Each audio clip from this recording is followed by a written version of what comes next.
இந்த வீடியோவில் என்ன பார்க்க போகிறோன்னு பார்த்தீங்கன்னா, கஸ்டமர் வந்து எனக்கு ரெடிமேட் ஆரி மெட்டீரியல் கொடுத்து இந்த ப்ளவுஸை ஸ்டிச் பண்ண கொடுத்துருக்காங்க. இதில் பார்த்தீங்கன்னா இந்த ஆரி ஒர்க் நெக் இருக்கு இல்லைங்களா, இதோட சைஸ் பார்த்தீங்கன்னா 30 to 38க்கு சூட் ஆகிற செஸ்ட்டு சைஸ்க்கு சூட் ஆகிற நெக் சைஸ்க்கு ஆரி ஒர்க் பண்ணியிருக்காங்க.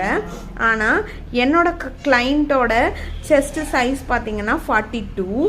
இந்த 42க்கு இந்த 38 இருக்கிற மெட்டீரியலை எப்படி சேஞ்ச் பண்ணியிருக்கேன் அப்படின்னு தான் காட்ட போகிறேன். ஃபார் எக்ஸாம்பிள் இங்கே பார்த்தீங்கன்னா உங்களுக்கு தெரியும் 19 இருக்குது. 19னா ஃபார் எக்ஸாம்பிள் 38 செஸ்ட் இருக்கிறதுக்கு அதுக்கான ஆரி நெக்கு சைஸ் தான் வந்து இந்த ஆரி ஒர்க் மெட்டீரியலை கொடுத்துருக்காங்க.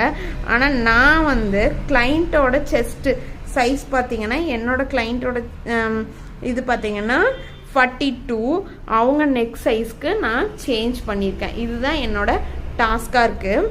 இதில்